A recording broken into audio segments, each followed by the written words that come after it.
Hello, everyone. Happy Monday. Thanks for coming back to hear some more about the fantastic Mr. Fox. I'm in a different space today, so I'm trying to get my angles right. Can you see Oh, it? there it is. There it is. Excellent. There you can see it now. I see Elizabeth. Okay, everyone's coming on in. We might have not so many today because, of course, it's pretty close to Thanksgiving. But I have to tell you, this is a kind of a crazy couple chapters we're going to hear today about what happens with Mr. Fox. If you will remember, last time, Mr. Fox and his kids had just found their way to Bogus's chicken farm, and they went up through the chicken house, and they got 3 plump chickens and took them back home for Mrs. Fox to cook. And as they were leaving, they met Badger. And Badger was wondering what was going on, but they told him they were going to have a big feast, and they were going to invite the weasel and the rabbit and all kinds of people, all kinds of animals, to come. But Fox said that he had more things to accomplish. So let's see what he's trying to do today. My dear Foxy, cried Badger, what in the world has happened to your tail? Oh, don't talk about it, please, said Mr. Fox. It's a painful subject. They were digging the new tunnel. They dug on in silence. Badger was a great digger, and the tunnel went forward at a terrific pace now that he was lending a paw. Soon they were crouching underneath yet another wooden floor. Mr. Fox grinned slyly, showing his sharp white teeth. If I'm not mistaken, my dear Badger, he said, we are now underneath the farm which belongs to that nasty little pot-bellied dwarf, Bunce. We are, in fact, directly underneath the most interesting part of the farm. Ducks and geese! Cried the small foxes, licking their lips. Juicy, tender ducks and big fat geese. Exactly, said Mr. Fox. But how in the world can you know where we are? Asked Badger. Mr. Fox grinned again, showing even more white teeth. Look, he said, I know my way around these farms blindfolded. For me, it's just as easy being below ground as it is above it. He reached high and pushed up one wooden floorboard, then another, and he poked his head through the gap. Yes, he shouted, jumping up into the room above. I've done it again! I've hit it smack on the nose, right in the bullseye. Come and look! Quickly, Badger and the 3 small foxes scrambled up after him. They stopped and stared. They stood and gaped. They were so overwhelmed they couldn't speak, for what they now saw was a kind of a fox's dream, a badger's dream, a paradise for hungry animals.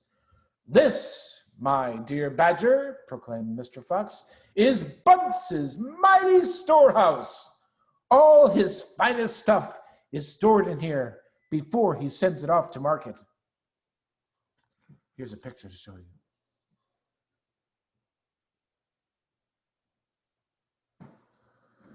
Against all the 4 walls of the great room, stacked in cupboards and piled upon shelves reaching from floor to ceiling, were thousands and thousands of the finest and fattest ducks and geese, plucked and ready for roasting.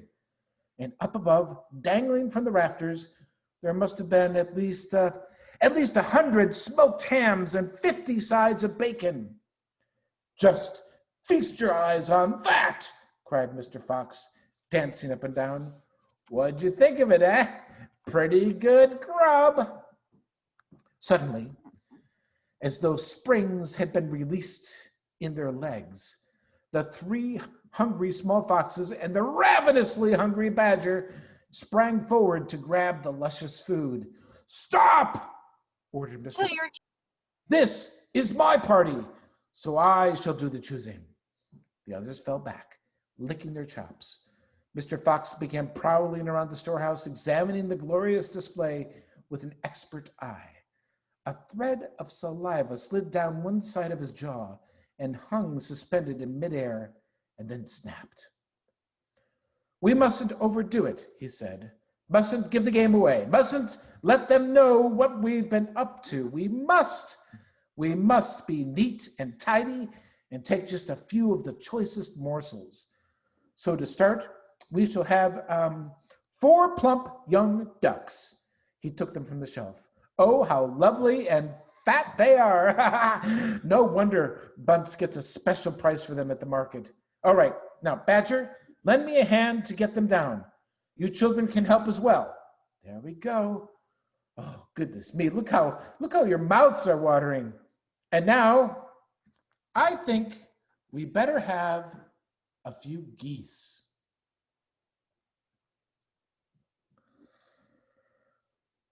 Three will be quite enough. We'll take the biggest. Oh my, you'll never see finer geese than these in a king's kitchen. Gently does it. Oh, that's the way. And what about a couple of nice smoked hams? I adore smoked ham, don't you, Badger? Fetch me that stepladder over, will you please? Mr. Fox climbed up the ladder and handed down 3 magnificent hams. Oh, and do you like ham? Do you like bacon, Badger? Oh, I'm mad about bacon, cried Badger, dancing with excitement. Let's have a side of bacon, the big one up there. And carrots, Dad, said the smallest of the 3 small foxes. We must take some carrots. Oh, don't be a twerp, said Mr. Fox. You know we never eat things like that. Oh, it's not for us, Dad. It's for the rabbits. They only eat vegetables. My goodness, you're right, cried Mr. Fox. What a thoughtful little fellow you are. Take 10 bunches of carrots. Soon, all this lovely loot was lying in a neat heap upon the floor.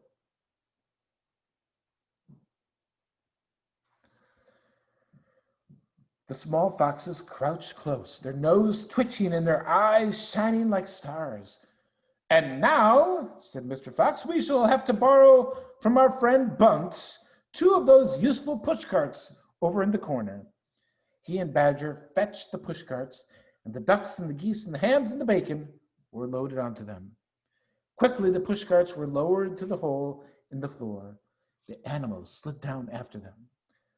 Back in the tunnel, Mr. Fox again pulled the floorboards very carefully into place so that no one could see that they had been moved. My darlings, he said, pointing to 2 of the 3 small foxes, take a cart each and run back as fast as you can to your mother. Give her my love and tell her we are having guests for dinner. The badgers, the moles, the rabbits, and the weasels. Tell her it must be a truly great feast. Tell her the rest of us will be home as soon as we've done one more little job. Yes, Dad, right away, Dad, they answered, and they grabbed a trolley each, and they went running off through the tunnel.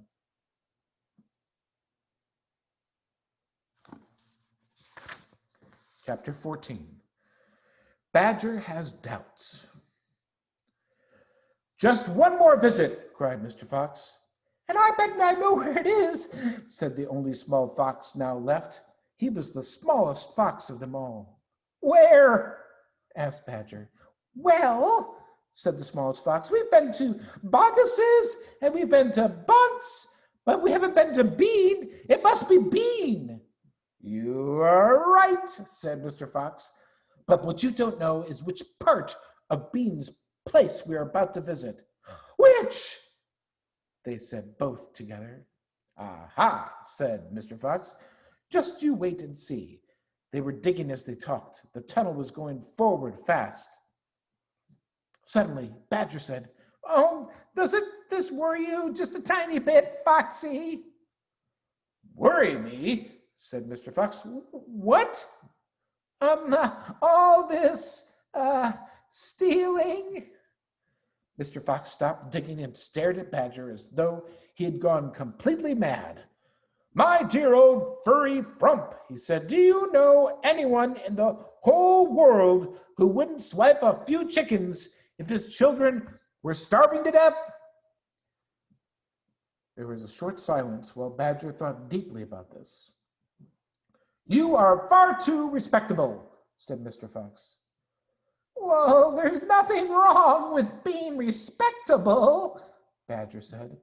"Look," said Mr. Fox, "Bogus and Bunce and Bean are out to kill us. You realize that, I hope." "Oh, I do, Foxy, I do indeed," said the gentle Badger. "But we're not going to stoop to their level. We don't want to kill them." "I should hope not, at least," said Badger. "Well, we wouldn't dream of it," said Mr. Fox. "We shall simply take a little food here and there to keep us and our families alive, right?" "Oh, I suppose we have to," said Badger. "If they want to be horrible, let them," said Mr. Fox. "We down here are decent, peace-loving people." Badger laid his head on one side and smiled at Mr. Fox. "Foxy," he said, "I love you." "Well, thank you," said Mr. Fox. "And now let's get on with the digging." 5 minutes later, Badger's front paws hit something flat and hard. "What on earth is this?" he said. "It looks like a solid stone wall." He and Mr. Fox scraped away the soil. It was a wall. It was built of bricks, not stones. The wall was right in front of them, blocking their way. "Now, who in the world would build a wall under the ground?" asked Badger. "Very simple," said Mr. Fox. "It's the wall of an underground room. And if I'm not mistaken, it is exactly what I'm looking for." And here comes chapter 15, Bean's Secret Cellar. Mr. Fox examined the wall carefully. He saw that the cement between the bricks was old and crumbly, so he loosened the brick without much trouble and pulled it away. Suddenly, out from the hole where the brick had been, there popped a small, sharp face with whiskers. "Go away!" it snapped. "You can't come in here. It's private." "Good Lord," said Badger, "it's Rat." "You saucy beast," said Mr. Fox. "I should have guessed we'd find you down here somewhere." "Go away!" shrieked Rat. "Go on, beat it. This is my private pitch." "Be quiet," said Mr. Fox. "I will not be quiet," shrieked Rat. "This is my place. I got here first." Mr. Fox gave a brilliant smile, flashing his white teeth. "My dear Rat," he said softly, "I am hungry. I am a hungry fellow, and if you don't hop it quickly, I shall eat you up in one gulp." That did it. Rat popped back fast out of sight. Mr. Fox laughed and began pulling more bricks out of the wall. When he had made a biggish hole, he crept through it. Badger and the smallest fox followed him in. They found themselves in a vast, damp, gloomy cellar. "This is it!" cried Mr. Fox. "This is what?" said Badger. "This place is empty." "Where are the turkeys?" asked the smallest fox, staring into the gloom. "I thought Bean was a turkey man." "Well, he is a turkey man," said Mr. Fox, "but we're not after turkeys now. We've got plenty of food." "Then what do we need, Dad?" "Oh, take a look around," said Mr. Fox. "Don't you see anything that interests you?" Badger and the smallest fox peered into the half-darkness. As their eyes became accustomed to the gloom, they began to see what looked like a whole lot of big glass jars standing upon shelves around the walls. They went closer. They were jars. There were hundreds of them, and upon each one was written the word cider. The smallest fox leaped high in the air. "Oh, Dad!" he cried out. "Look what we found! It's cider!" Exactly, said Mr. Fox. Tremendous, shouted Badger. Bean's secret cider cellar, said Mr. Fox, but go carefully, my dears. Don't make a noise. This cellar is right underneath the farmhouse itself. Cider, said Badger, is especially good for badgers. We take it as medicine. 1 glass 3 times a day, and with meals and another one at bedtime. Well, it will turn the feast into a banquet, said Mr. Fox. While they were talking, the smallest fox sneaked a jar off the shelf and had taken a gulp. Oh, wow! He shouted. Wow-wee! You must understand that this was not the ordinary weak, fizzy cider that one buys in the store. It was the real stuff. A home-brewed, fiery liquor that burned in your throat and boiled in your stomach. Ah! Gasped the smallest fox. This is some cider. Well, that's quite enough of that, said Mr. Fox, grabbing the jar and putting it to his own lips. He took a tremendous gulp. It's miraculous, he whispered, fighting for breath. It's fabulous. It's beautiful. Oh, it's my turn, said Badger, taking the jar and tilting his head well back. The cider gurgled and bubbled down his throat. It's like melted gold, he gasped. Oh, Foxy, it's like drinking sunbeams and rainbows. You're poaching, shrieked Rat. Put that down at once. There'll be none left for me. Rat was perched upon the highest shelf in the cellar, peering out from behind a huge jar. There was a small rubber tube inserted into the neck of the jar, and Rat was using this tube to suck out the cider. You're crazy, said Mr. Fox. Mind your own business, shrieked Rat. And if you great clumsy brutes come messing around here, we'll all be caught. Get out and leave me to sip my cider in peace. At that moment, they heard a woman's voice calling out in the house above them. Hurry up and get that cider, Mabel, the voice called. You know Mr. Bean doesn't like to be kept waiting, especially when he's been out all night in a tent. The animals froze. They stayed absolutely still. Their ears pricked and their bodies tensed. Then they heard the sound of a door being opened. The door was at the top of a flight of stone steps leading down from the house to the cellar. And now someone was starting to come down those steps. Whoo, I wonder who that's going to be. That is going to be exciting. Now, boys and girls, I have to tell you, tomorrow is our last day for the fantastic Mr. Fox. And as promised, at the end of this story, I have a special little video to play for you. I think you're going to like it. It has to do with the fox, and it has to do a little bit with singing about the fox. So you'll see what I mean tomorrow. Boys and girls, thank you for sticking with the story, and I hope you have a wonderful day and a great tomorrow. See you then. Bye-bye. Bye.